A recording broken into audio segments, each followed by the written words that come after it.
the Titans, the division is ours. I don't care what Houston did yesterday. They're going to go get their Letterman jackets again. The Indianapolis Colts are 2-6 against the Titans since Pat McAfee came up here and did his wrestling announcement. And the Jacksonville Jaguars, they haven't had back-to-back winning seasons since I was a senior in high school.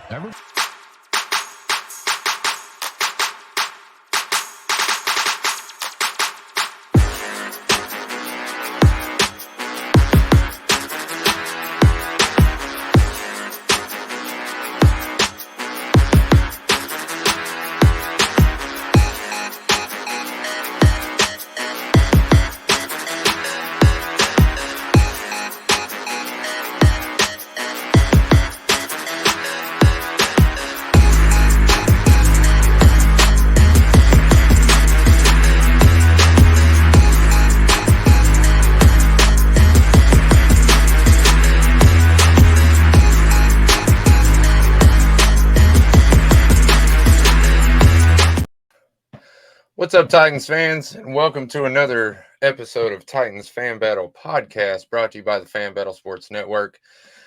With me tonight are two special people. You guys should know him by now, but just in case you're new to the show or it's your first time watching the show, my man, go ahead and introduce yourself, Court. Courtland Griffin, Titans reporter. Sports journalist, and I guess a friend of the show now. Is that fair to say? Yes, absolutely. I would like to say honorary co-host. Hey, I'll accept it. All right, and with us again, with us for the first time, we have a special guest tonight. We've got Mr. Jake Robertson from Glory Day Sports. Go ahead and introduce yourself, man. Yeah, so I'm basically your standard fanalist for the Titans. Big on Twitter, write for Glory Day Sports. It's my little website over there. Come check us out. All right. Yeah, that's where I found you at, is on Twitter, to be honest with you. I'm going to be real with you. I didn't know. Most people do. Yeah, I looked up the Glory Day Sports, though. You got some really great articles on there. Was a fan of a couple. So me and Jake, we have exchanged tweets before. So I was like, that sounds familiar, and I can't think of where we've actually exchanged tweets before. That's my second home. That's where I definitely live, and that's where most of my content ends up going. Your content is very good, sir. If I do say so back myself. at you. I agree. That's why I asked him to be on the show. I mean, it's not just every Titans fan that I'm asking to be on the show. You know what I mean? You got to be a special guy, to get on my show. But anyway, so tonight we're gonna cover. We're all excited, I'm sure, for game week. We're so close right now. I mean, I think everybody is just seething. I know I am. I'm just dying to see what we look like when we're for real. But we're gonna do some schedule predictions. We're also gonna do some, leader predictions. Some individual predictions, and then we're gonna go into the fan segment like we normally do, and let you guys give out your shout outs or whatever. No, my dude. He used to be he was my original co-host, and he's going to be back, I'm sure, when the school lets him, when his job allows him to come back, I'm sure he'll be back. But we'll do the fan segment, do the fan questions and all that stuff, and go from there.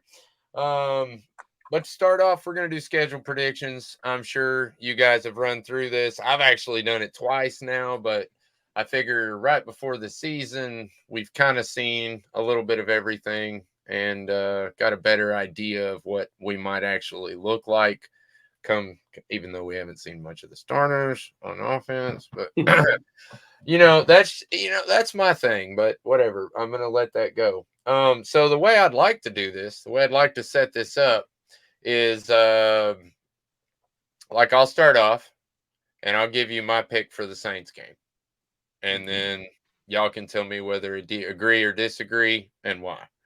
And then we'll go to Jake for the Chargers. And then we'll go to Courtland for the Browns. and then we'll come back to me, and we'll just kind of do like a little rotational thing. That way we get through this a little bit quicker, I think. Gotcha. Because I mean, the real meat and taters comes down to the individuals, right? So anyway, Saints, I think honestly, we have a horrible habit of starting off the season with a loss. We've done it the last couple of years in a row, even though we've had great teams the last couple of years. Well, except for last year, maybe, but always lose the first game. But I say we break that this year, and I think Derek Carr's a little too new. No Kamara, Alvin Kamara. Sorry guys, sorry UT fans. But yeah, so agree or disagree, Jake? I do disagree. I think the Titans have had great success against Derek Carr in the past. I believe he's only won one game against us playing for the Raiders. And when we look how this team matches up with the Saints, I think we match up really well. I know we're coming into the underdogs, and we know we love that, especially week one. We're hoping to get that Cleveland Browns game that we had in week one a couple years back where they had all the hype. Baker's coming into his sophomore season. He's about to break out, and we slaughtered that team. That's what I'm hoping for. I predict we're going to win a tight game in this, but I do think we're going to get over that week one slump. Awesome. Courtland? I agree with Jake. Just looking at the Saints, as great as that team on paper looks, right? Alvin Kamara, Derek Carr, Michael Thomas properly coming back, Tyquan Lewis. There's a lot of things that are in the works for that team as well, right? Kamara is out. Tyquan Lewis is on the not Tyquan. I'm sorry, Traquan. Yeah. Traquan Lewis, or whatever his last name is. Doesn't matter. He plays for the opposing team. But like he's on the trade block. There's talks of him possibly being shipped out, so that there's that, right? And then that defense, for all of their parts, right? They're missing some pass rushers and things of that nature as well. So I got us as a win. So starting out 1-0. I agree. Thank you, Green. I'm happy to be back. Jake, you want to go ahead and take away the Chargers for us? For sure. So I think this Chargers game, we've had some success since Vrabel's came against Chargers. I do have this going down as an L. I see a emerging Justin Herbert, and I think he's going to absolutely break out this season and jump into that upper echelon as the quarterbacks go. And I think the secondary might struggle a little bit with a healthy Mike Williams. And then we got Quentin Johnston coming in, and the Keenan Allen is the epitome of just getting out there and getting the job done. I think we're going to struggle with that. And then Austin Eckler, they've got a great offense. And I think we're going to get into a shootout with them. And ultimately, I think they come out ahead of that. Court? I have it as a loss, but I have this as one of those winnable losses. Justin Herbert, for all the breakout that I think he's going to have this year, I have him as my top number 5 coming into the season. Top 5 quarterback in the league. I don't think you can really argue with it. As far as some people will try. I've heard the Brock Purdy over Justin Herbert argument, and it's crazy. But that guy could possibly pass for 6,000 yards this year. Like, it's quite possible. Yeah. I think the best thing about this game, the reason I have it as winnable, is we have a healthy contingent of pass rushers this year, which we didn't have last year. And we also have a healthy secondary this year. We have guys that can match up with Mike Williams, whereas we had McCreary, who's 5'9" on a good day, right? Matching up against 6'4", 6'5", and that's never a good day. So I have it as a winnable loss, but I think I agree with Jake. It comes down to a field goal, I believe, and I think they get the best of us in that one. Yeah. So again, I mean, I have it down as a win because I'm an optimist. But to be honest, this is one of my flex games. I think it honestly could go either way. They have a very high-powered offense. We have I think, an extremely good pass rush. So I think those two are really who comes out on top on that, I think, is what's going to tell the tale of the game.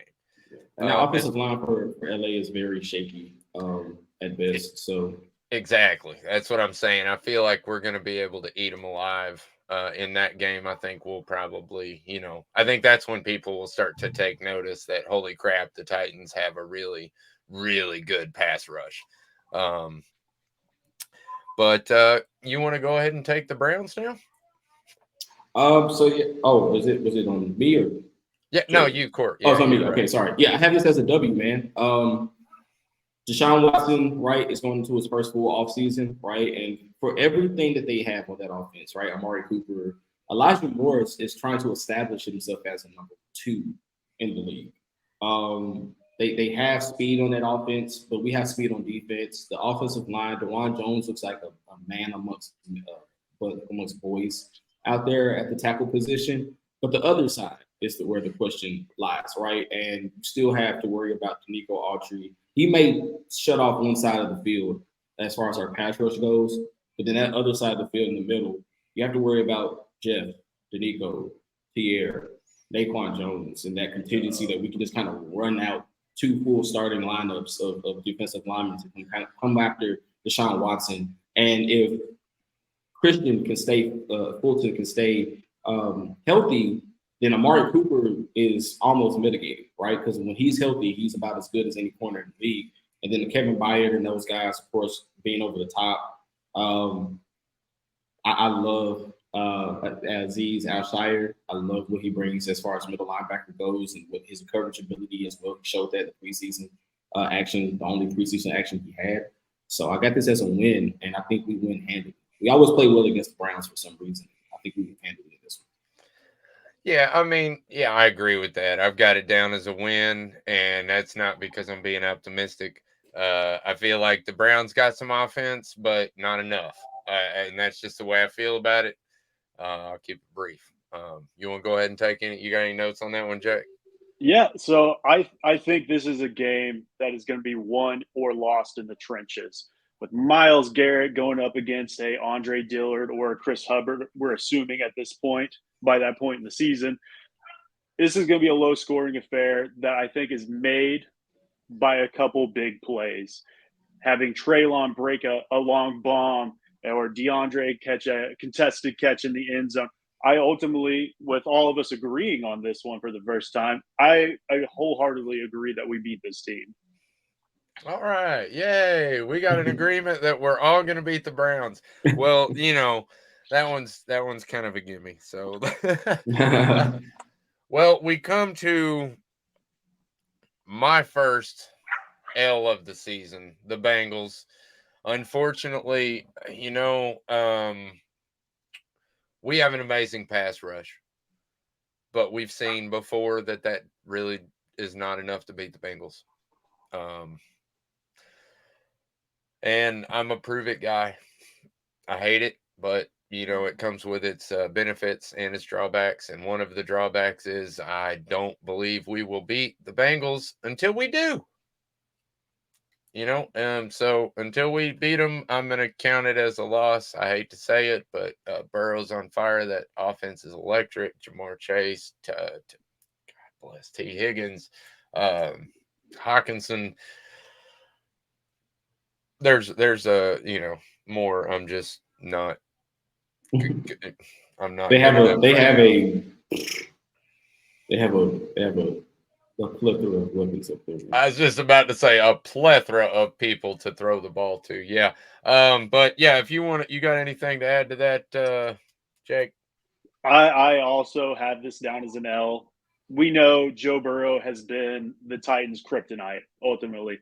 Even if we get to that quarterback 9 times, we know that man can still beat us. And who is going to line up on Jamar? Is it going to be Fulton? Is it going to be SMB? Is it going to be Rodgers? And we know whoever it's going to be probably isn't good enough at this point in time. So we would have to come out swinging.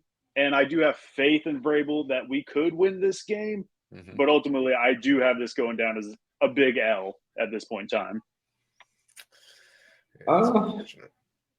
It's an L for me, but I don't think it's a bad L, right? First 4 weeks of the season. No. If you're starting the season 2-2, well, we've started seasons 1-4, 2-5.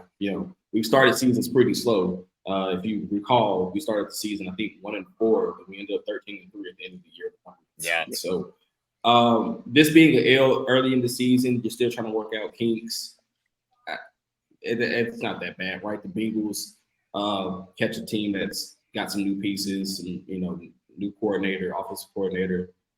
I do think that there's a glimmer of hope, though. The Bengals still can't stop the run. And Derrick Henry, and you still have now Tajay Sharp.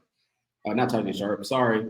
I do that too, I did the man. exact same thing on Twitter earlier so this week. hard. Yeah. Tajay Spears. I'm so sorry. Same initials, not the same thing.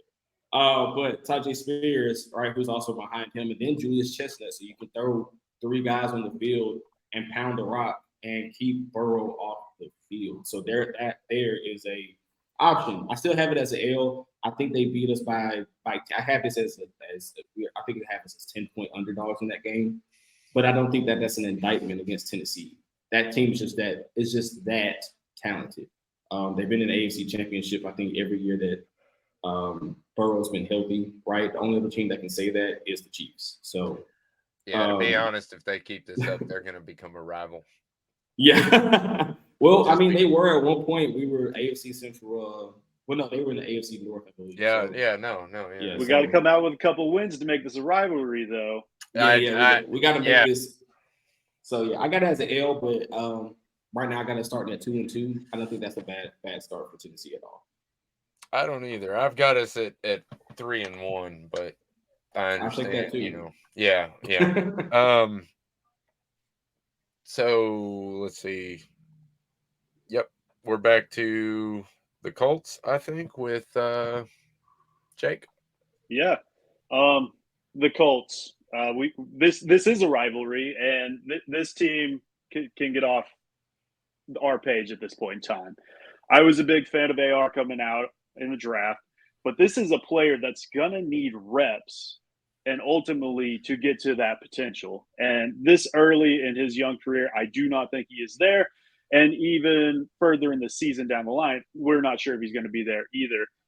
So ultimately, I have this as the first big blowout of the season in favor of the Titans. I think we could hang 30, 40 points on this team and really set the tone in the AFC South going forward. Do you want to go, Max? Yeah, no, you go for it, man. We're doing like a little. I have it as a W. I think it's fair to say that you can mark both the Colts game as W. Just because I think the second game of the season the second time we face them will be a little bit tougher because it's a divisional game. But like you said, Anthony Richardson, for all of the great things that he showed in the preseason, he's still a guy who only completed, I think, 40-something% of his passes, under 50% in college. Right? These in preseason, it's always going to look better. It's always going to look great because teams are playing vanilla defenses. But once you start to see Bowen and Vrabel throw those coverages out there, that amoeba front that they like to run every now and again, where Jeff is standing up and Tier Tart decides to play middle linebacker and drop back in a curl flat zone, right? Like, and he's bringing all of this pressure. I think that gets to Anthony Richardson. Like you said, I think it's a blowout. I don't quite say 30, 40 points.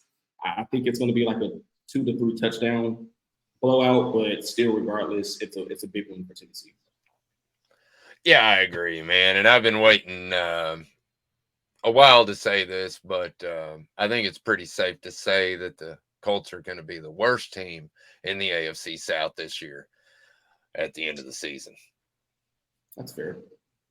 My cousins are huge Colts fans, and I live really close to Knoxville, so a lot of the people around here, when they root for a pro team, they root for the Colts because of Peyton Manning, who played, 10 years ago? It's very frustrating for me as a Titans fan. So, Jesus Christ, it's been 10 years.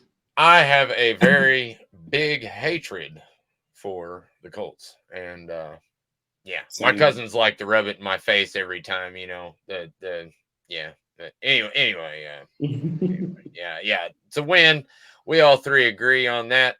And I agree totally with Speaking Southern here. Yeah, that's fantastic. Yes, Titans forever as well. Yes. All right. So sorry, I get a little I'm a little passionate with when my people start chiming in. So that comes to our home game, Courtland, in Europe. So take it away. So this is going to sound crazy, right? I have us alternating the first 8 weeks wins and losses. I have this as a loss. I believe that game is against the Ravens. Yes, the Ravens. Not going to budge off a pick. I got the Ravens in the AFC Championship game. Not going to budge off of that. I just think that they are going to be supremely talented. Lamar Jackson now has weapons, and it's fair to say that for everything that we said about the Chargers, you can also apply that to the Ravens, right? Odell Beckham Jr., Zay Flowers, Rashad Bateman, Mark Andrews. Then in the backfield, you got J.K. Dobbins and probably the most electric runner with the football at the quarterback position, Lamar Jackson. We beat him up as a rookie, right? Or second-year player, I should say, right, in the playoffs 1 year. Then he came back and torched us for a game-winning touchdown, right, in the playoffs again to knock us out. And I think he catches his stride again this year. I just think at this point in the season, the defense is going to be riding high after beating the Colts. And sometimes, as we all know, watching Tennessee Titans football, once after a big win, we generally come out and we get a little bit ahead of ourselves. And we let a team get on top of us and we can't get them back off. So I have this as a loss. And I have this being our first big loss of the year after a big win in Europe. I will say this. I don't know if it was you or Mike Patton that I had on the show that week, but the week I did the first roster prediction someone brought something to my attention that I did not know, that the Ravens were going to be in Europe for basically 2 weeks. And the second week was when they played us, which means that they're not going to have any jet lag and they're not going to have any issues. Yes, they're going to be acclimated to the weather. So I mean, a lot of that stuff does make a difference, especially when you're, leaving Thursday and playing Sunday. And I think this is our second or third game in Europe. So, we haven't played over there as much as some of the other teams in the league. Miami's played over there, I think, 4 times. New York has played. Both New York teams, I think, have played over there 2 or 3 times. Of course, Jacksonville is trying to essentially relocate to Belfast, Ireland. So what's funny is that they swear that they're like the most popular team in Europe or whatever, and it's like no, they just get to play in Europe a lot. It's not that they're the most popular. You look over the numbers and it's pretty. So we'll see what happens. That game, like I said, I have that as our biggest loss. I think we're going to lose by double digits. I do agree that it is going to be a loss. But go ahead, Jake, if you've got anything to throw in on that. No, we are on lockstep on this one. I have Lamar taking this game over and ultimately beating us down. This is a home game on paper, but we know it is not.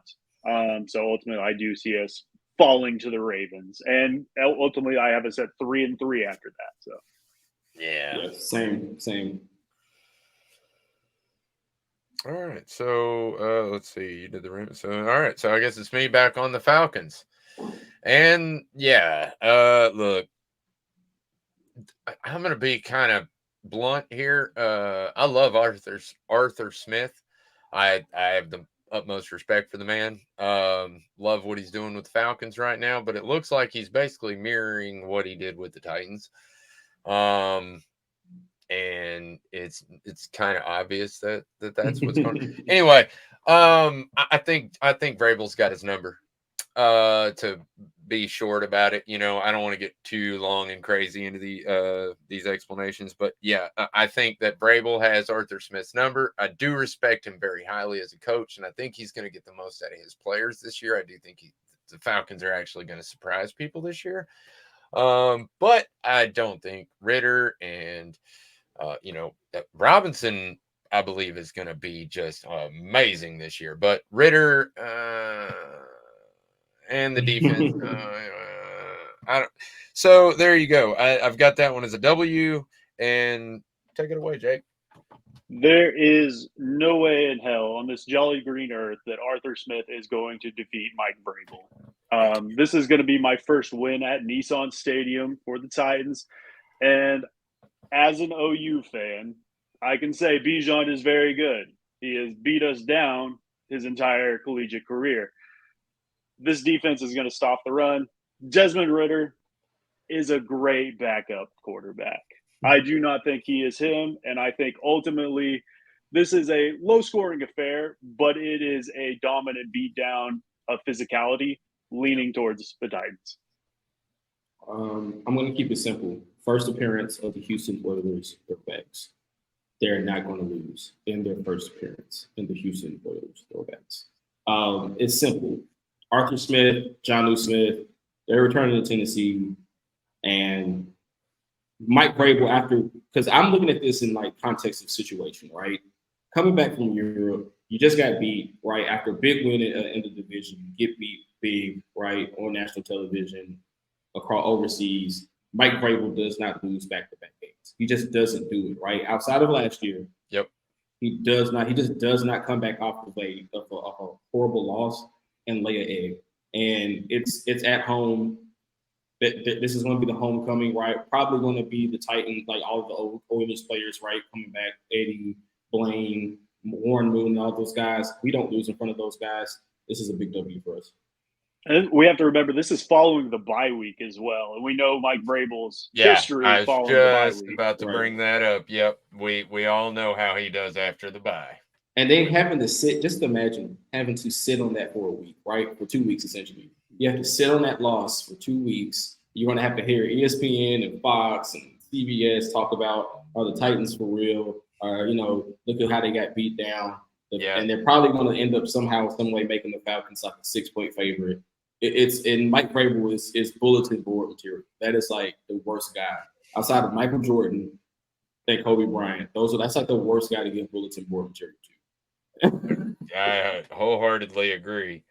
All right, Jake, you've got at the Steelers.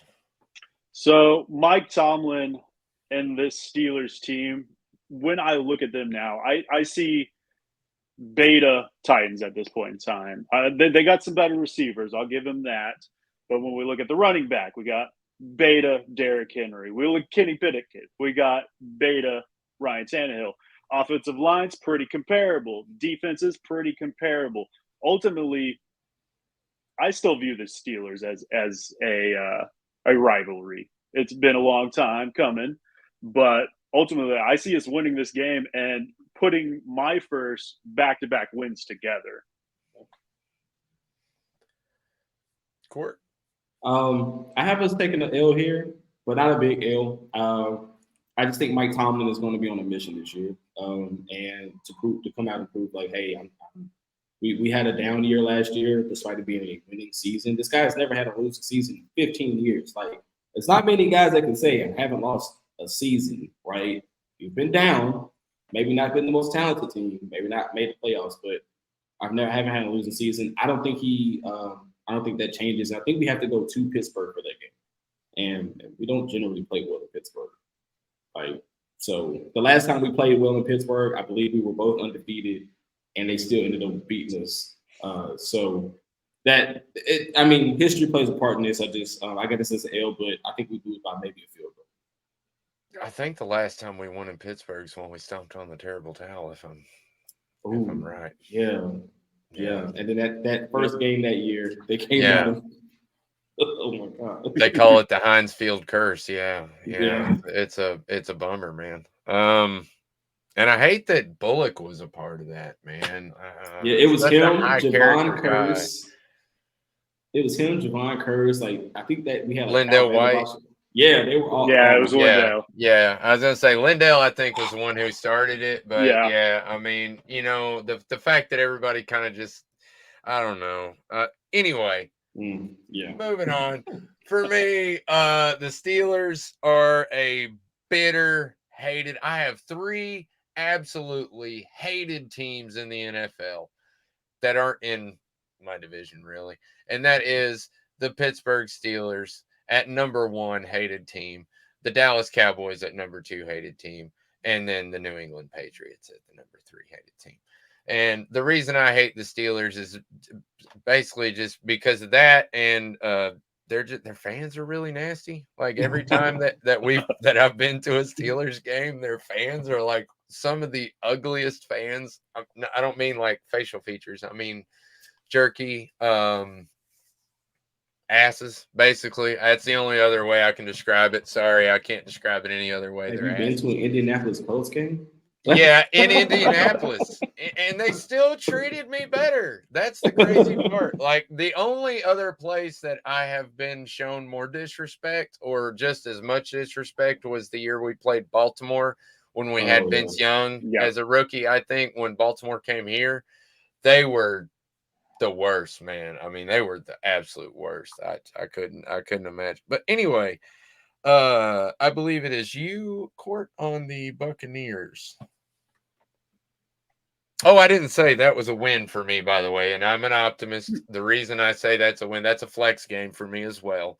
It could go either way, but for me, I'm an optimist. I say we win that one. And yeah, it can go either way. That game can go either way. That's why I said I think it's a field goal win for Pittsburgh. Yeah, but Kenny Pickett could very well go out there and look like a second-year quarterback. That's why that's why I gave us a W, is because of Kenny Pickett. I'm just not a believer. But even though I like Kenny, I actually like Kenny. I like him a lot. So you are a believer then? Yeah. Don't let Pittsburgh Steelers fans hear that. All right. I like Kenny. But going into Tampa Bay, we're in Tampa, but I don't trust Baker Mayfield as far as I can go. I don't trust Baker Mayfield as far as he can go. So. I think that team, as talented as they are going to be in a quarterback purgatory. It is going to be who's the best guy to give you the best chance to win. If it's Baker Mayfield, we're going to win that game easily. They're going to move the ball some because they still have Mike Evans and Chris Godwin and those guys. That defense is nasty, Lavonte David and those guys, but I think we get the upper hand. I just think we're the more talented team and the more consistent team, and we have the better coaching. So I got us having a W. I actually agree with you. I'm going to keep it pretty short and sweet. We beat the Buccaneers because I think the Buccaneers honestly are going to be one of the worst teams in the NFL this year. And that's all I have to say about that. Jake? Yeah, I'm pretty lockstep in that. I think this is a team that's going to be contending for a top 3 pick with the Cardinals. I think Cardinals are the worst team, but after them, I've got the Buccaneers. Again, big OU fan, so Baker Mayfield's my guy. Not an NFL quarterback at this point in time. Kyle Trask, even worse. This is a team that the Titans should dominate, which terrifies me because we know that is the games that we ultimately end up losing. Flashback to the Jets a couple years ago. Oh my God. We played down to our opponents, and I am hoping we remedy this. So this is ultimately a win in my books, but I will be holding my breath till the fourth quarter expires. Oh my God, you're so right about us playing down to our opponents, man. We've done that for years, but let's hope that goes away now that we've got a little more firepower. With Arden Key on the team, I don't think he's going to allow that to happen. I was going to say, our defense is electric, and we've got more firepower. But anyway, all right, so Jaguars, at the Jaguars. Oh my God, this hurts. Literally, I've got a pain in my side right now that's starting to build up. The left arm's going numb. I don't know if that's normal. But go to the ER, man. That's not safe. I have us as an L on this one. Again, this is one of my flex games. Both the Jaguar games for me are flex games. I think they could go either way. Honestly, I hate to give the Jaguars any credit at all, but they do look good. I mean, and they won last year. But again, as I said before, I'm a prove it guy. So until they do a back-to-back seasons winning, I'm not going to say that they're going to have a good season because they haven't done it before. Or, well, they haven't done it in 25 years if you caught the intro. McCourty told you. But what do you think about that, Jake? So I am not a believer in Trevor. I don't believe Trevor Lawrence is a top 5 quarterback in the NFL. I don't believe he'll ever become one. Calvin Ridley, same thing. I think he's going to take time to come back. He'll be an okay player. But ultimately, we're playing in Jacksonville, and we love to split games with Jacksonville. So ultimately, I have this as a loss, unfortunately. I have this as a win, actually. I have us rattling off 4 straight. So I have this as a win. They're going to be coming off of a loss, in my opinion, to San Francisco. That's going to be a tough game against one of the best defenses in the league. I think they're going to come out of that with some injuries. And that's not saying that I'm hoping they get hurt or anything like that. I just look at that game as how brutal that game's going to be. They're going to come out of that nicked up some, and then you're coming back to the Titans are coming to Jacksonville, right? And you have to think about they're going to be flying from San Francisco. I think San Francisco. Yes, no, San Francisco's going to be there. They're going to be home for 2 weeks. We're going to be going to Jacksonville. So, regardless, I think Vrabel goes in there, has us prepared after coming off of a W. After being in Florida, I don't think they leave Florida again, right? Because they're in Tampa. We're going to Tampa, and then we have to be in Jacksonville. So I think they'll probably stay in Florida, practice down there somehow, right? Be ready for that game. It's a W. I like that. All right, so Jake, Panthers. So this Panthers team, they got the number 1 pick, Bryce Young, coming into the building, looking good, looking strong. This defense should dismantle this offense. This is a one-sided affair, in my opinion. We'll see if Bryce is even playing in this game at this point in the season. We'll see if anybody's gotten to him. But ultimately, I think we dismantle this team and we take the dub and we move on to the next week. I have us getting a W here. It's just at home too, so this is a home game, home cooking, right? Gotta love it. But this is one of those swing games for me, and the reason I say that is because the Titans tend to overlook opponents that they feel like they should just run roughshod through, right? Mm-hmm. And the next week we have Indianapolis, and I think we could get caught looking forward to Indianapolis. I do have it as a win in the win column, but if we overlook this team, it could very well be one of those losses that we look at and be like, why do we lose this team? I agree with you. We do have those losses throughout the season. We always seem to lose to a team that, like the Giants last year. But I have the Panthers as a W, and just simply because, I'm not a Bryce Young believer, not in the pros anyway.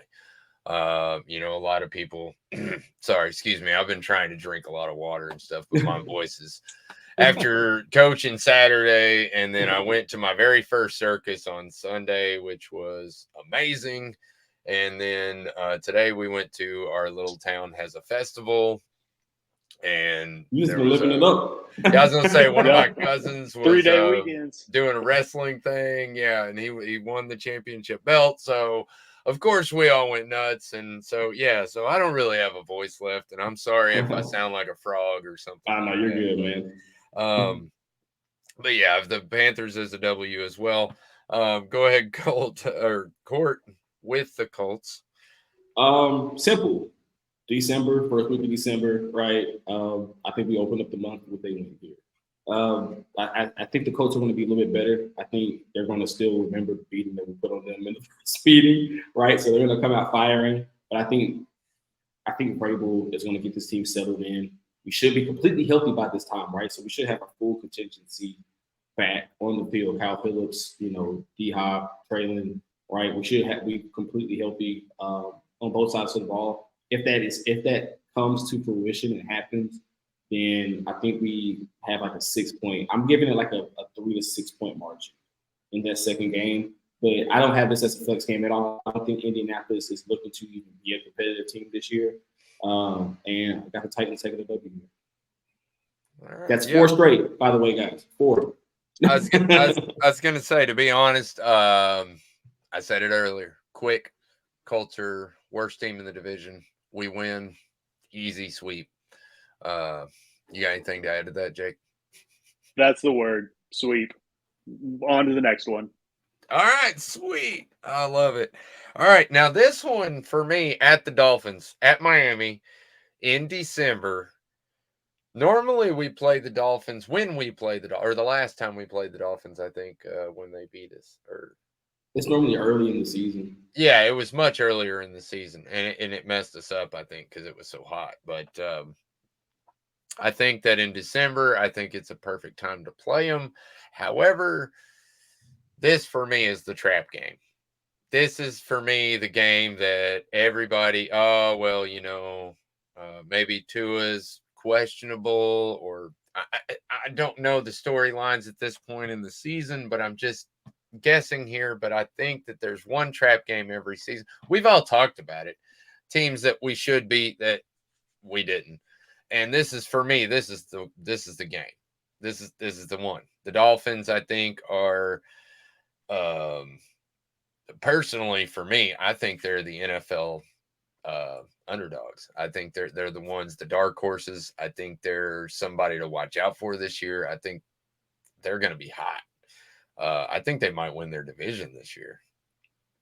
Just saying. As an outsider, I don't know. I follow the Titans, not Miami, but I'm just saying from an outside perspective, if Tua stays healthy, they got a pretty good outlook for the season as far as I'm concerned. So I'm going to give that an L. And you got anything to add to that, Jake? Yeah, so if I'm remembering correctly, the last time we played Miami was the weather delay game. If I'm remembering correctly, yes, it was ridiculously long. Delayed. It turned into a 9-hour affair, yes. if I remember right. Yep. So, yeah, I don't think that's going to happen, I hope, in December, if it is, especially Miami. But I look at this team as a track team. I think the Titans are going to go down there. They're going to play in tight.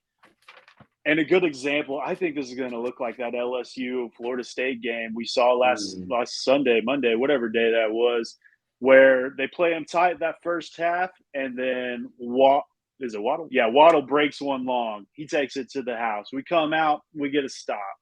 And then they come out, Hill takes another one to the house. And then Devon Achane or Raheem Mostert, whoever they got going on at that point in time. And I think this game gets out of hand pretty quickly in the second half, and ultimately I have this going down as an L. Yeah, I got it as an L. It's simple. This is going to be one of the – I have the Dolphins winning 9 games this year, coming in third in their division, but they're very dangerous. And Tennessee, as of right now, we just don't have the speed on the defensive side of the ball to stop that kind of track team, right? That's not to say we're slow. We're very good on defense. I think we're going to get to a whole heck of a lot, right? It's just, can you stop those 60-yard plays that they can rattle off very quickly? This is a very reminiscent of the Chiefs of 2 or 3 years ago, where they could just pop off a long one, at the drop of a dime. I do say this is one of my swing games, though, because again, just like the Chargers, but just like the Chiefs a couple years ago, we could play this game very close, right, and end up beating them in a last-second touchdown, right, a la Tannehill to Adam Humphries. So, this is a L for me on paper, but this could go either way. All right. Let's see. Whose turn is it? I've lost track. Is it Jake's turn? Honestly, I don't know, but I'd be happy to go. I was going to say, yeah, it is Jake's turn because I did the Dolphins last. So Texans. Yeah, we got Texans. This first Texans game of the year. Ultimately, you know what's going to happen this game. We know what's going to happen. So, Derrick Henry only needs one more game of 200 rushing yards to eclipse the all-time games of 200 rushing yards. And we know Derrick Henry owns this Texans team. And then coming out earlier this week with all the contracts disputes with the running back markets, he said, I am playing for all future running backs. I think we dismantle them. I think they lose their will to continue after this game. And I don't think I'm beating a dead bush here, but ultimately I think we sweep the Texans, and we'll get into that game here in a little bit. Yeah. But this CJ Stroud, he's a guy. He's just another guy. I was never a CJ Stroud fan, And ultimately, this team just doesn't have the pieces to beat us at this point in time. Simple. Derek, like I said, Derrick Henry owns this team. Even if he doesn't get the 200 yards in this game, it'll probably happen the next game. And we know that Derrick Henry in December turns into, I don't know if he takes like super soldier serum. NFL, if you're watching this, do not go drug testing. I promise he's not taking that. Yeah, this game, I think this game, we beat them into submission. Just like we come out there and we impose our will. I think Traylon has a breakout game in this game as well. D-Hop going back to Houston. It's going to be fun to see that as well. So, yeah, man, it's a W, and it's going to be a fun one. Because also, this is the second appearance of the Houston Oilers throwbacks, and I'll be happy to rub this in their faces. Yeah, I will. No, I'm sorry. We're at home in this game. Sorry, we don't go to Houston. I wish we were going to go to Houston, but we'll be at home in this game. Yeah, we'll be at home, but we will be in those jerseys. And you know, to be honest, if you've ever watched my early shows, you'll know that, and you know, if you ever talk to me in person, you'll know I absolutely hate the Oilers history. I don't like it. I would rather us just start off when we, you know, moved to Tennessee in 98 or 7 or whatever that was, and just start there. Just start there and just move forward. Just forget all the other stuff. I don't really need that. But, you know, Houston fans were so uptight about us getting these jerseys that it has turned me into an Oilers supporter. So good job, Texans fans. Or, Texans fans, I guess. Most of them are Texans fans. Max, it got so bad that the University of Houston even came out with an Oilers-esque alternate. And I was like, this is the closest that you guys would ever get to it. Yep. So yeah, and that's what I thought. I was like, how petty do you have to be to get one of your college teams to use a pro team's colors? But whatever, you know, I'm gonna leave it alone. But win for me too. And I believe that brings us to the Seahawks, Courtland. Simple. It's going to be a loss. We do not have the defense in the secondary as much as I hate to say it, to stop DK Metcalf, Tyler Lockett, and JSN. It pains me. And then Tariq Woolen, Devin Witherspoon, Kobe Bryant, no relation, right? So like when you look at those guys, like on both sides, they have weapons that can stop us. We're going to take an L. We're going to take it on the chin in that game. Yeah, I'll say this, man. Geno Smith proved me wrong in a lot of places. I've always kind of considered him a backup quarterback, but he is a starter for sure. And now with JSN, man, I expect him to have some pretty good numbers this year if he stays healthy. So, I've got that as an L as well. Jake? Yeah, so looking at Geno and what he put on film last year makes me question if Russell Wilson was ever good or if it was just only Pete Carroll. But ultimately, I am in agreement with this. I believe JSN and DK Metcalf take over this game. And Tyler Lockett, I believe, is the most underrated player in the NFL. Never gets his due respect. Dude is always following in fantasy drafts year after year after year and just puts up numbers. This is just what he does. So ultimately, I see this as a close affair. And this is one of those pick 'em games for me. But ultimately, I do see Seattle winning this one from us. All right, so we're all in agreement on a loss there. Which brings me to the other Texans game, which is another win. No offense against the Texans. I think they're the second worst team in the AFC South this year. But I also think they're a dark horse. They could challenge Jacksonville, or if something was to happen to us, unfortunately. But I do think that they are a dark horse in the AFC South. I do think that they could be good, but I just don't know that they're there yet. So I've got that one as a W. Jake? I kind of gave my prediction earlier in the first game. I think we move right through Houston. Little background on myself. My family's from Houston, so I grew up an Oilers fan. And then Nice. whenever we moved to Tennessee, I followed the team. And then people like my grandpa were like, I just don't care about the NFL anymore. And then the Texans came back. And I take so much pride and happiness every week that we smack around that team. And I think we just steamroll them again. I'm gonna keep it simple. One of these games is going to be the Derrick Henry Memorial game. One of these is going to be the D-Hop Memorial game. And if this doesn't get you taken off the air, I just think Derrick Henry or DeAndre Hopkins are going to drop their nuts on the Houston Texans at some point in the season. Like, it's just going to happen, right? Like, DeAndre Hopkins is going to remember, you guys traded me after saying that I was going to get a contract extension, right? And then Derrick Henry is just going to remember that you all are my sons, and I love to beat on my sons, right? This is like the only time that child abuse is okay and lawful. So I have us sweeping the Texans. I love it. Hey, no, man, you ain't gonna get me in no trouble. But yeah, that's hilarious, man. Yeah, no, I agree. I totally think that you're absolutely right. I think DeAndre Hopkins will in both those games will be making, especially in Houston, will be making a statement that they screwed up by letting him go. I forgot whose turn it is. I think it's mine. I think you're bringing it home. Yeah, I was gonna say, I think it's mine, and it's the Jaguars on the last game of the season. I gave them the loss, or I gave the Titans the loss in Jacksonville. So when you come to Nashville, especially if we're in a race for the division or something like that, if the game actually means something to the Titans, not like last year, then I think that we will win. Period. It's not a flex game. It's a win. There you go. Jake? Awesome. So I as well gave Jacksonville the first game.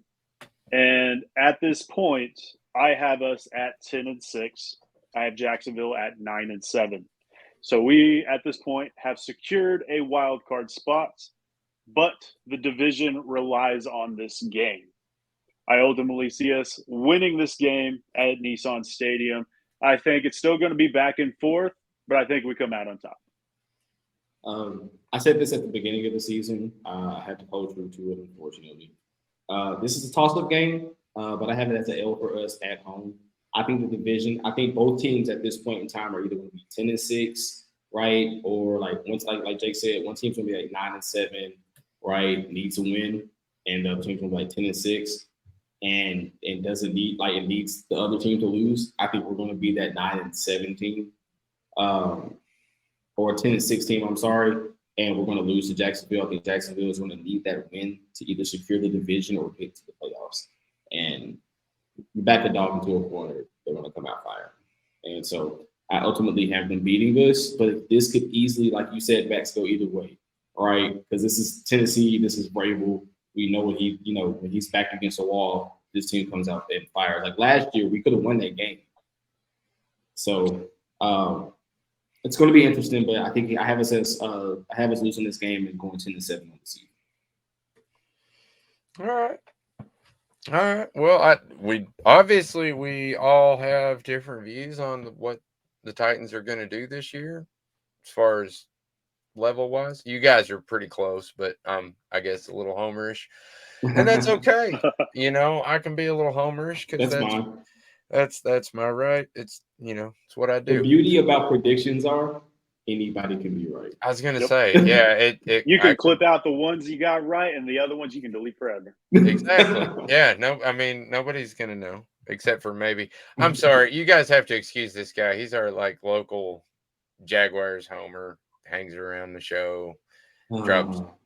All publicity is good publicity. This is I was gonna say up the channel. He drops idiotic stuff all the time, but it's cool. I love you, Clarence.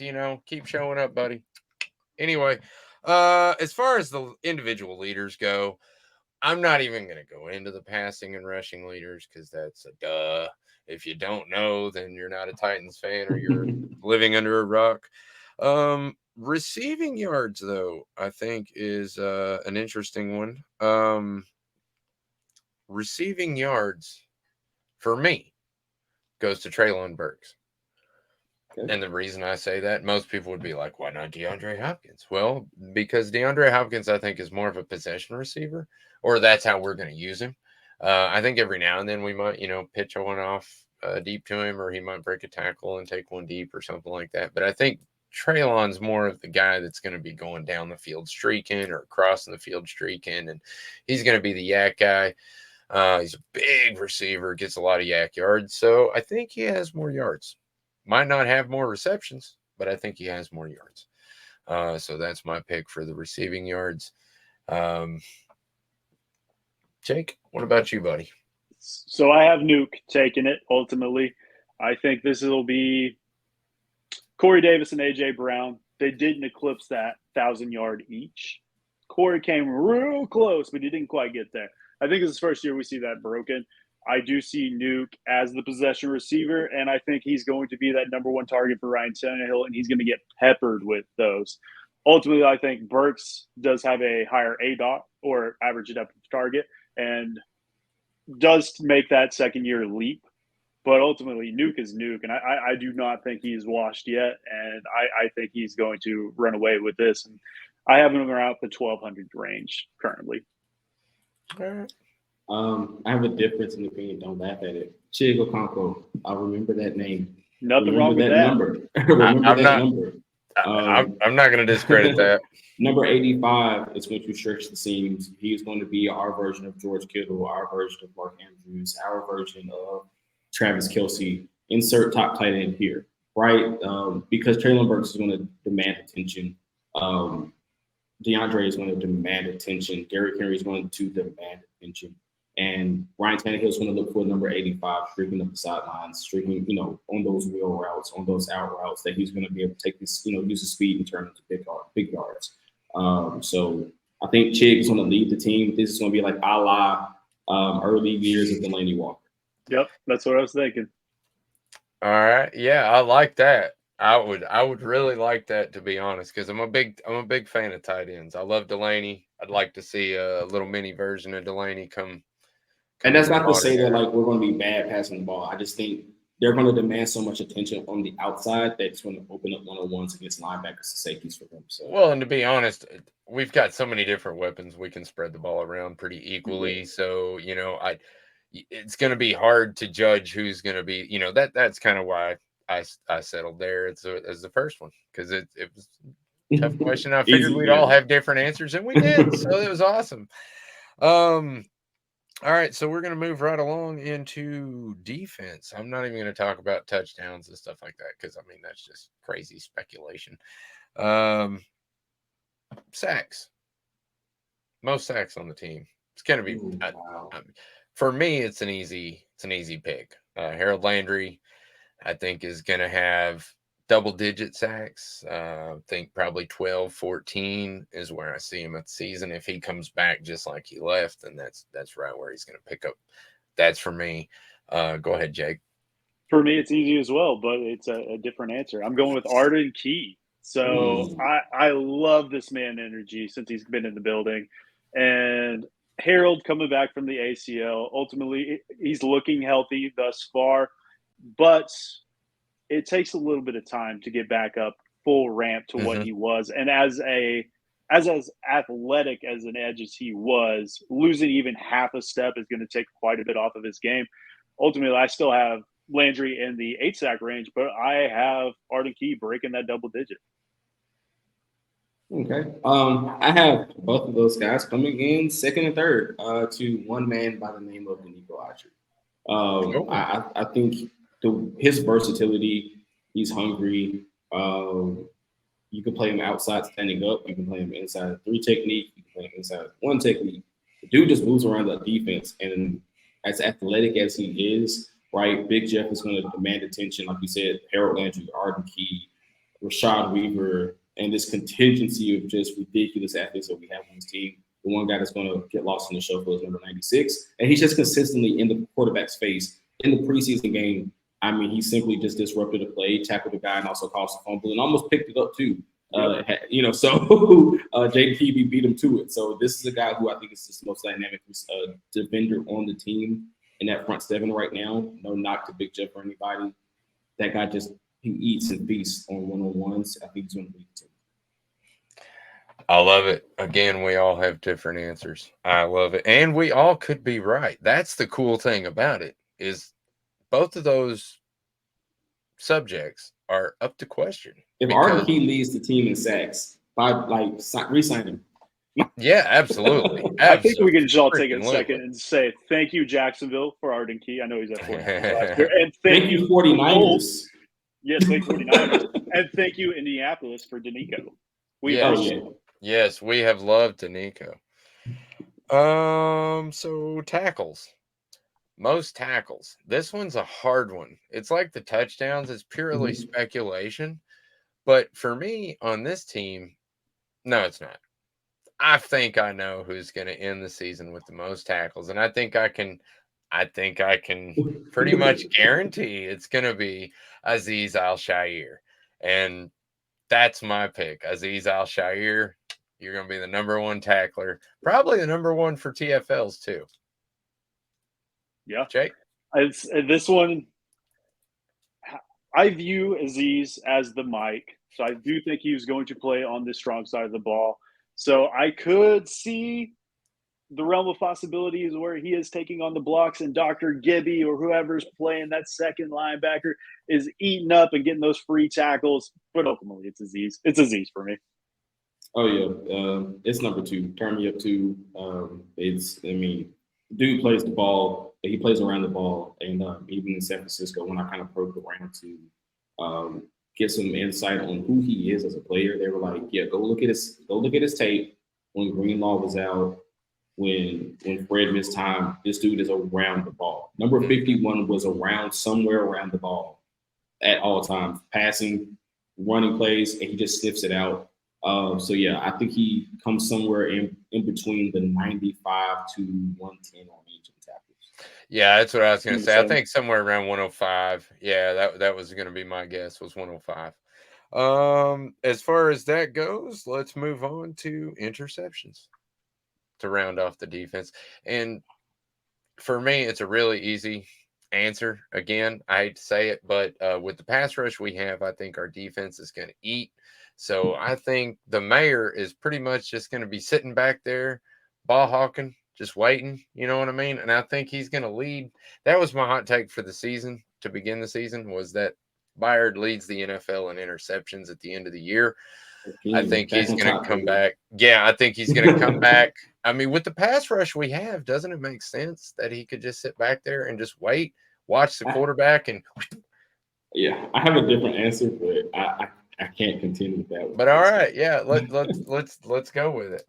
So mine is Agent Zero, Sub-Zero, SMB, Sean Murphy Bunting. The dude is a feast or famine corner. The likes of we haven't had in a long while. But when he eats, he eats. He was part of that Tampa Bay defense that was like, oh, their secondary is trash. Their secondary has nobodies, right? And then all of a sudden, Sean Murphy Bunting was the shining star, where he just simply took guys out of the game, was getting picks here and there. He's a long, athletic corner that can match up with big bodies, and he's going to get targeted a lot because Christian Fulton, I believe, is going to be, of course, CB1. Sean Murphy Bunting is going to get targeted because people don't know exactly who he is, and they don't really respect the name yet. He's going to come down with a lot of interceptions this year. I love it. And ultimately, I also have a alternative opinion. So awesome. I have Amani Hooker leading this team in interceptions. I think Amani is super underrated on this defense. He's always the extra guy. He's right behind Kevin. Ultimately, I still have Kevin as one of the best safeties in the league, but he is getting older, so I think he's right here. Amani's right here for me right now. And we've seen him ball hawk in the past, and coming into that Cincinnati game in the playoffs and catching that off the turf. I don't even know how he caught it. I think ultimately this man is in the right place at the right time. He's not the cream of the crop as far as athlete goes, but being in this system with Shane Bowen just another year, ultimately I think he takes that next step forward, and I'm thinking 6 to 8 sacks. I think he is up there leading the NFL this season. That is fair. I mean, we do both one of the top 5 safety duos in the NFL. So 100%. Yeah, I agree. I also just a honorable mention. I wanted to say Roger McCreary, just because of, to me, one play. Everybody knows it, where he was going out of bounds, catching man, the the back ball. tap was Ooh, I was like, wow, because when he did it, I was like, there's no way. There's no way. Yep. There's no way. And then like Josh Ballou just kind of for me, it's just a showing of football intelligence. And as a rookie, that just that just makes me pleased all over. That makes and me he's going to be tingle. primarily in the slot this year, which is going to help him out. Again, it's gonna. But I'm just saying, and any of those 4 guys, again, could be the right answer. That's the awesome thing about our defense this year. Well, it starts with the line. Oh no, it starts with the line. This is going to make our secondary's job that much easier. They're just going to sit back, and we know as we rotate through that front, this is dream playing field for our safeties and our corners. And another thing about McCreary's intelligence, that interception he had against Kansas City on the screenplay, where like they blew it up and he just kind of came up with it like off the turf, right? Like that was the guy knows for everything he lacks in size and like strength, right? He plays very headsy. Kind of reminds me of another guy who wore number 31, right? Courtland Griffin, who played here. For everything he lacked in size, he just knew how to play the game. Was always seemed to be around the ball. So definitely would love to see Roger lead the league in interceptions. I would love that. Or lead the team. Lead the league is also a good idea as well. Yeah, I honestly, I think I just believe in Byard a lot, to be honest. I feel like this is his, and I think he probably wins comeback player of the year too. Nice. Just throwing it out there. I think this is his year. I think he's going to show the Titans why they shouldn't have asked him to take a pay cut and why they need to pay him more and why he needs to retire as a Titan, because he is the mayor of Murfreesboro and the best safety in the league. He might retire after this year, but he didn't hear that yet. I really hope that's not true, because I love Kevin Byard and I love watching him play. But if he does decide to go out on top, I completely understand that. And that is the best way to do it, my friend. So kudos to you. Kick return and punt return, I'm going to do together. So you can just, kick return, punt return. I don't care how you. But for me, it's the same answer. And I hate it that like an hour and a half before my show aired, Teron Davenport, which I love Teron. Don't get me wrong. Trying to get Teron to come on the show, to be honest. But I hate it that Teron let that draft or that the depth chart.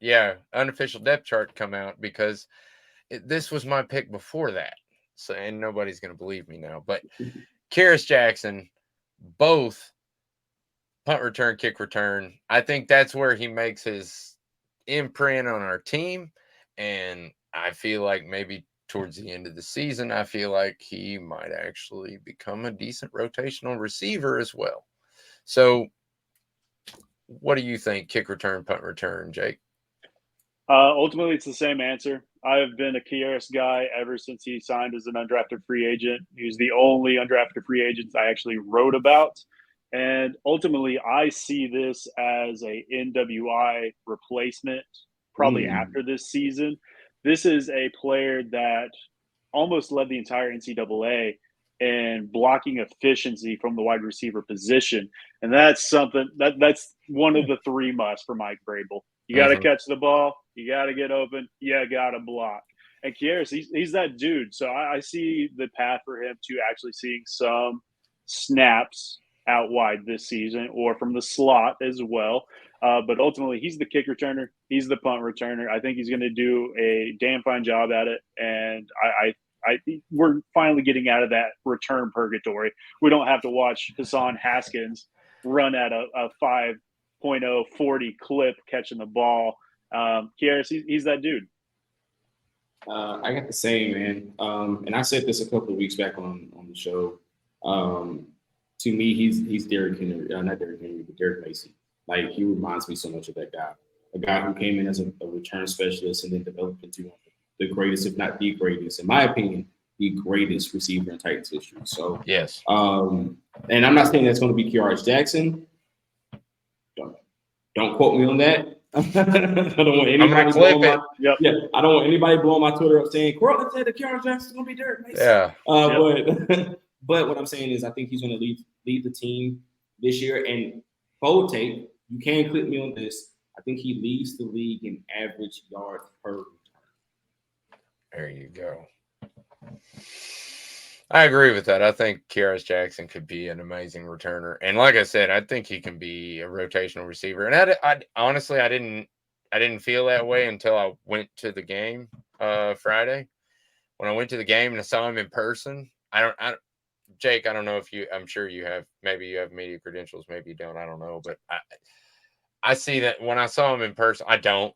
So when I saw him in person, it was a completely different story for me. I was like, oh wow, he looks a lot better in person than he does on video. I don't know why. Some people just do, you know. He's a lot thicker built than like your average guy that you say is like 5'10", 5'11". And I was gonna say I thought he was a lot smaller than that. You know, you see Kyle Phillips out there, and it's like, oh man, that dude is small. Yeah, him standing next to Kyle, it's like one of these guys aren't the same, right? And that may be because of the Pac-12, right? UCLA guy versus a guy who was at Georgia with, I will say this too, for those who don't know and don't watch a lot of college football. When I watched Georgia, right, for all of the Brock Bowers and Darnell Washingtons, those guys, Kearis Jackson was a 1,000-yard receiver. And it was the quietest, most consistent 1,000 yards I've ever seen in college football. And I played receiver. So I'm very meticulous when it comes to grading receivers and like looking at and analyzing their tape. He re-stems very well, right? Even when he gets knocked off of his stem, he re-stems very well. He breaks very well. His releases are very clean, right? It's rare that you see him get touched in a phone booth on his releases, and his hands. He has probably some of the most solid hands I've ever seen from a receiver. So this guy can definitely develop into one of those consistent outside guys that we've been looking for, right? Like once DeAndre Hopkins moves on and probably retires or whatever, if he stays a Titan for the rest of his career, right? Kearis could definitely hop into that secondary role next to Traylon. So I definitely love what Ryan Carthon and those guys have done as far as their evaluation process. All right. Well, to be honest, we are well into the show's supposed time limit or whatever, but You'll deal with the repercussions later. I'm kind of doing my thing right now because you know what? It works. Everything I seem to be doing right now works. So, if that sounds cocky, it is. So basically, we're going to do the fan segment. Fans, if you're out there, you want to do any shout outs or get any questions in, now's your time. For our fan questions of the week, because he gave me a few, we've got Jamie Holiday from Twitter. At Jamie Holiday 5 from Twitter. The first one is, what is the most appealing make it or break it situation to watch this season? For me, it's linebacker, and it's Gibby. I think he will make it, but I think that is the biggest make it or break it that there is. I would say secondary, but because our pass rush is so amazing, I think that's going to take a lot of pressure off the secondary. So,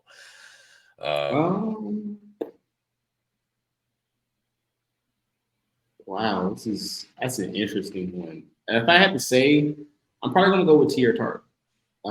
It's his contract season, right? And I'm not saying that the guy hasn't made his bones, but this year it's going to be, hey, we want that contract. We got approximately $131 million to play with next year. 15 of that could be yours. What are you going to do about it?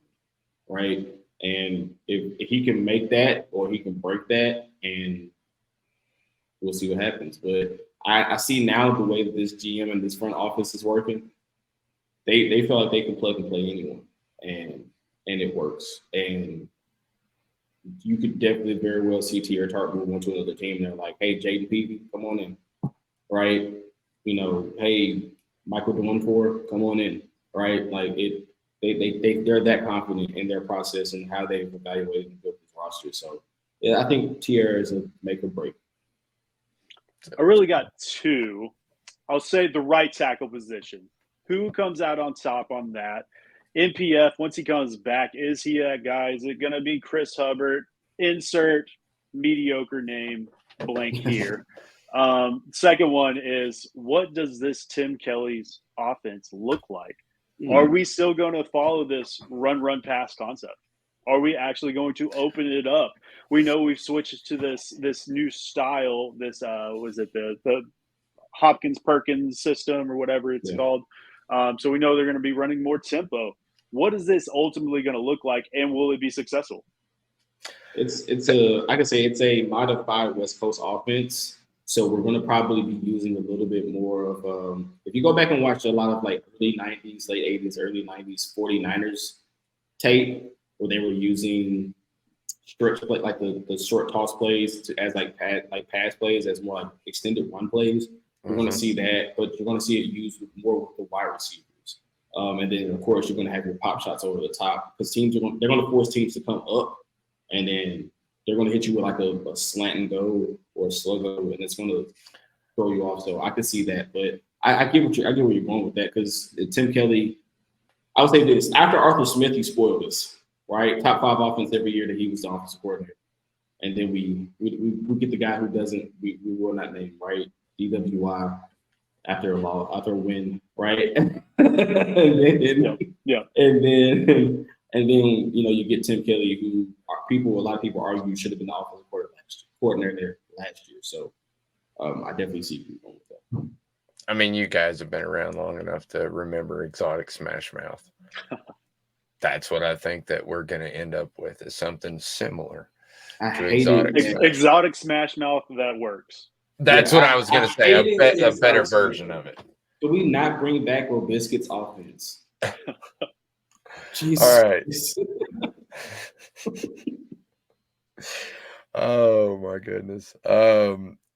Must see TV co-post on Lamar or what? I don't know what he means by that. Or a hot seat coach like Kyle Shanahan. Oh, there we go.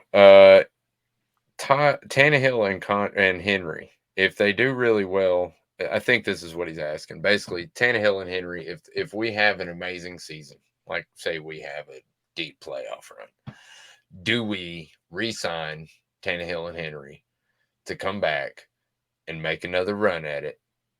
Or do we move to the future?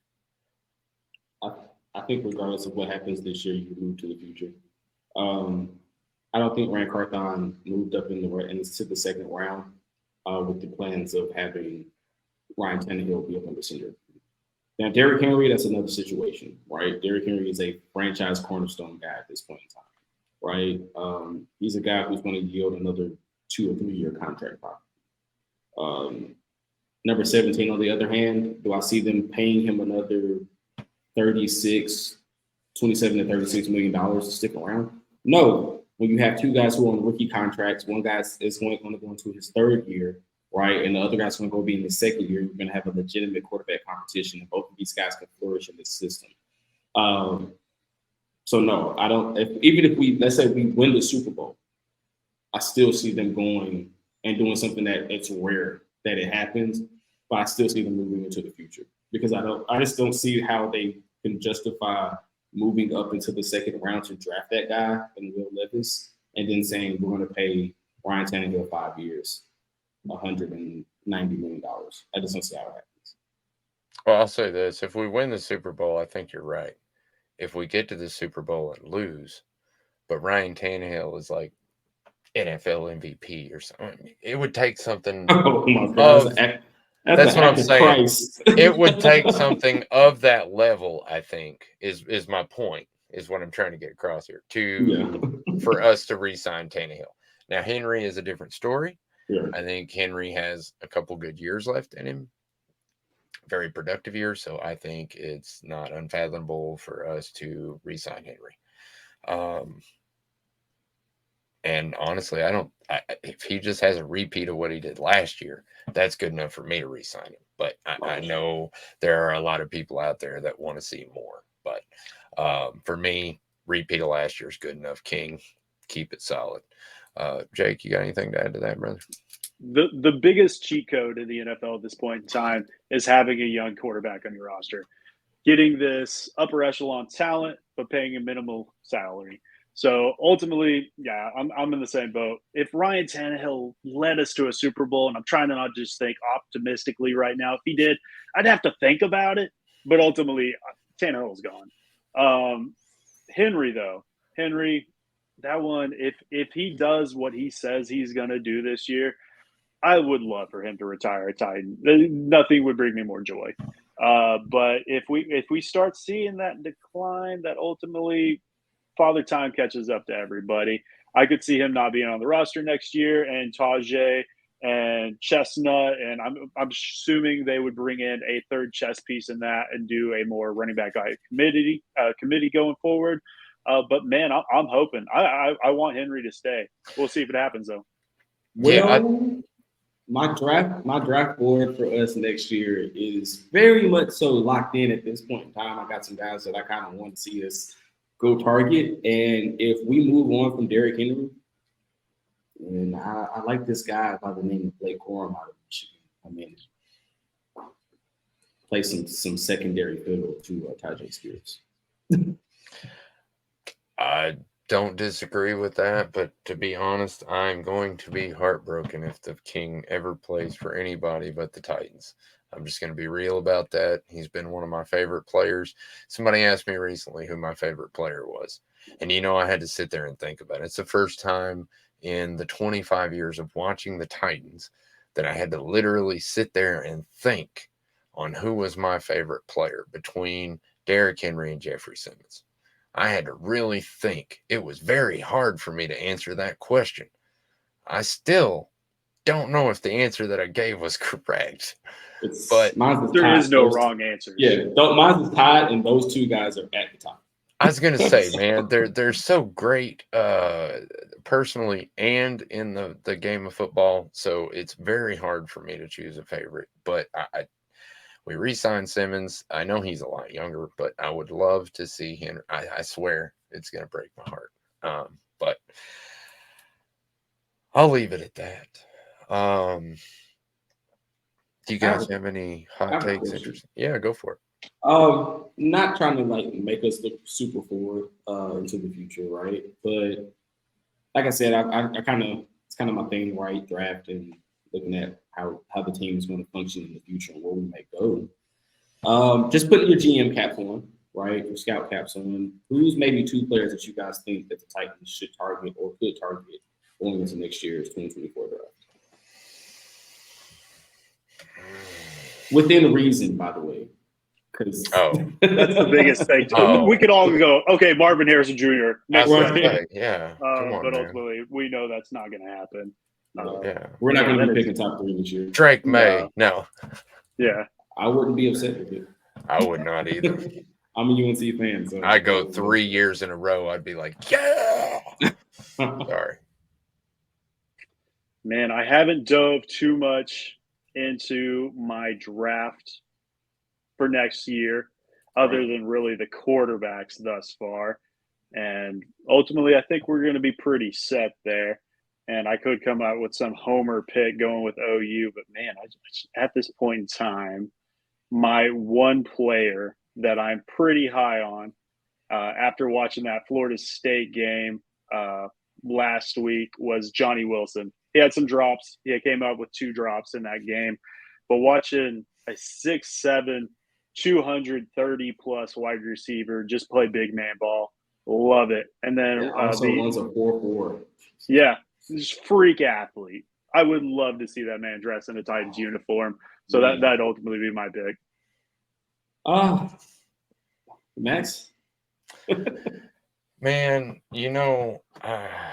I'm not really good with college, especially when it comes to draft picks, because I'm not really good with keeping up who's, senior, sophomore, junior, all that stuff. But I will say, just out of the people that I saw that super impressed me over the weekend, the kid from Colorado, I can't remember his name right now, but the wide receiver / cornerback. Travis Hunter. Oh, Travis Hunter. Yeah. Yeah, dude, that guy. I mean, I would be happy with that. Yeah, we gotta wait till 2025 for that guy. Yeah. See, that's what I mean. Again, the quarterback that played for I think Shedeur that's Sanders. yeah, I was gonna say Shedeur Sanders or whatever his Yeah. name is. Yeah, he's amazing, or he looked amazing. The guy from Florida, I think it was Florida State. No, it wasn't Keon Florida Coleman. State. It was Washington. Who's Washington's quarterback? Michael Penix Jr. That guy looks like he's got the juice. I like him too. But again, I'm hoping we're not gonna pick quarterback.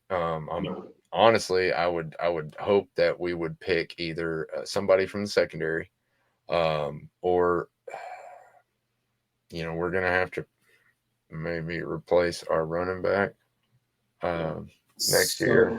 Coram's a good pick for that. I think we could look at tackle too. Somebody like Joe Alt out of Notre Dame would have been way up there on my draft board this season if he was to come out.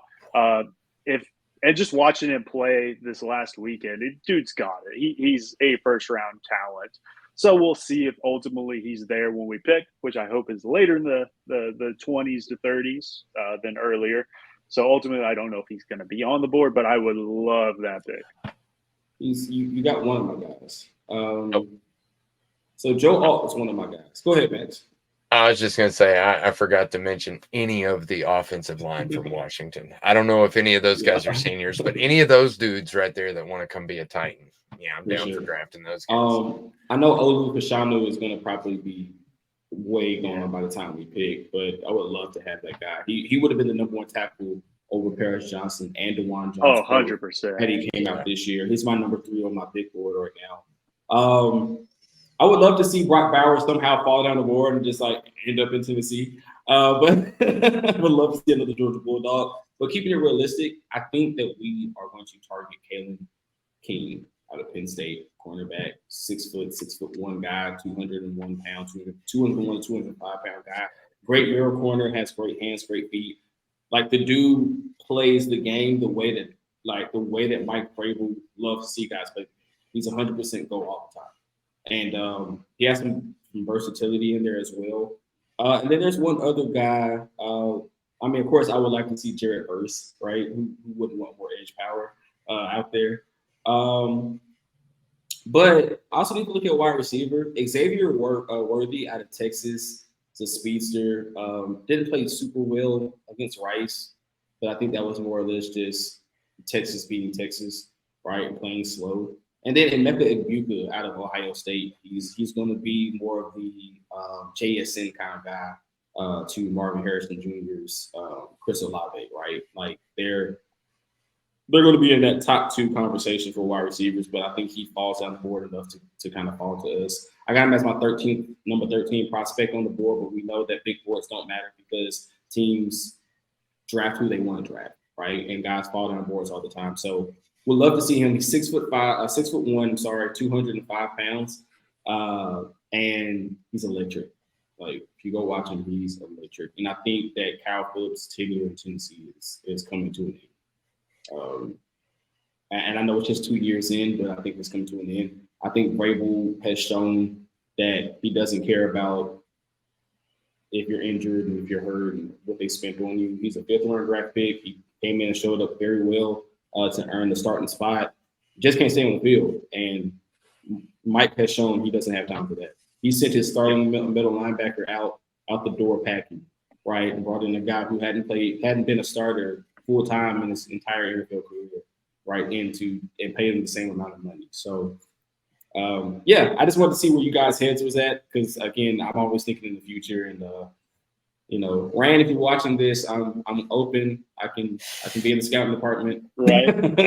I 100% agree with that. Vrabel's made it very known that these soft tissue guys are just not going to cut it out for us. And Phillips, some people just aren't built for the NFL. It's unfortunate. Yeah. He's got the talent, but the body's just not going to hold up. I could see somebody like, we might not get Bowers, but we might get Lad McConkey coming out. And I think that is a good potential replacement. Very good. It's a very good. And I ultimately think that is a day 2 pick. So we might not have to spend that premium on him as well. Right. I just want to see what, like I said, what you guys' heads are on that, because this draft, I mean, just to give you an idea, my number 42 or 40 through 42 are all guys who are all guys who could possibly be first rounders. Like, very well could be first rounders. Like Brandon Rice is on my big board, right? And that's Jerry Rice's son, if you guys don't know. He's going to get overshadowed this year because USC just has so many weapons, right? But this is a guy who's very consistent. Good route runner, very strong, big body, has solid hands.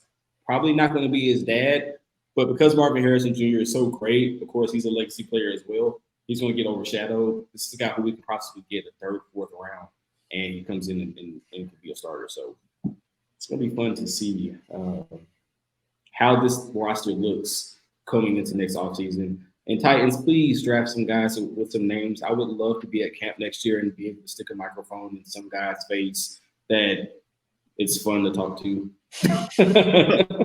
Hey, bring in, was it Kool-Aid McClinchy? Kool-Aid McKinstry? Yeah, I would love to see him too. I think he's going to be gone before. Oh, yeah, he's a top 10 pick, I believe, at this point in time. Yeah, I heard a couple interesting names. Yeah, him and Kalen King are they're jockeying right now for the top corner conversation. I mean, Kool-Aid he's got him long, he's got him beat right now. But I mean, Kalen is nowhere near a slouch, and I would love to see that guy in Titans group. Well, you go a little early for me, buddy. I mean, it's like the first week. We've seen 1 week of college football, and you're asking me who I want to draft. I'm just asking, guys. I mean, because I've heard all the Keon Coleman. I've heard all of the Johnny, like Jake said, man. I've heard the Johnny. I can't think of his last name right now. You just said it. Johnny Wilson. Johnny Wilson. I've heard that. And who wouldn't want to have a 6'7", 230, 40-pound 4'4" guy? Who wouldn't want to have him? I've actually, now I know who you're talking about. Yeah, and I read a thing on him on Twitter earlier today, and they were basically saying, how do you stop a touchdown, or how do you guard a touchdown against him and Wiley? And I was like, that was me. that was Jake. Was that you? Okay. Yeah, see, I'm reading your crap, man, or I'm reading your stuff, man. Yeah, how you guard it is you hope they drop. That's what I'm saying. Yeah, just pray to God that you can get your hand somewhere. They're going to jump like 22 feet in the air. Because the mesh concept with those guys, or rub wrap those two guys, you're going to get a 5'10" guy on a 6'6" plus target, right? And the only thing that Malik or will have to do is like put it in the back pylon. And oh my God, I'm going to go like completely redo this big board. He's got to clean up the drops. I mean, that's obvious. Yeah, those are gimme routes. He was fifth in the pack or ACC last season, but it was behind guys like Zay Flowers, and it was 5 NFL players. Yeah. So it's like, hey, drops aren't everything. Not that bad. Yeah. All right. Well, guys, unless you have anything to add, I think we're going to wrap it up. I think we've had a great show today. I appreciate you coming on, Jake. If you want to tell everybody where they can find you at, brother. Hey, check me out at Glory Day Sports on Twitter. Check me out for the really bad takes, and stay for the kindness that I'll pass you off after you insult me. So check it out, or check me out at glorydaysports.com. Yep, same. Check me out at C Griffy, DC Griffy. That's THE, the letters CGRIFFY on Instagram and on Twitter. I'm more active on Twitter, right? You can probably catch a thread of me and Jake going back and forth, sharing Titans news and other things, right?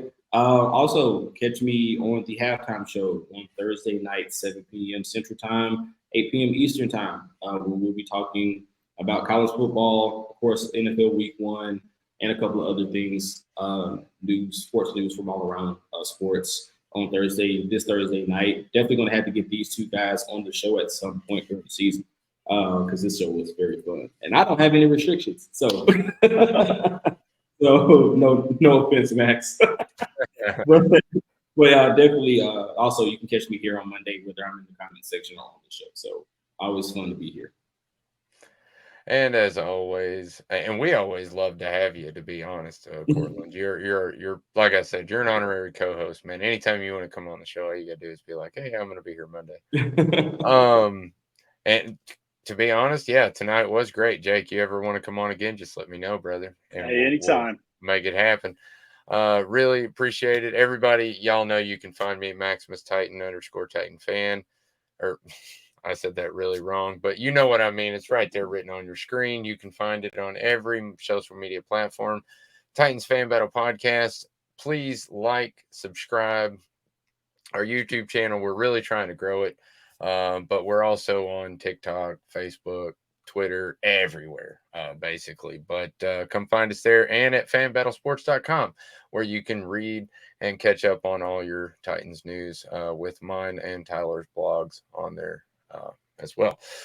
We thank you for coming out and joining us tonight. Y'all have a great night. Peace. Tighten up.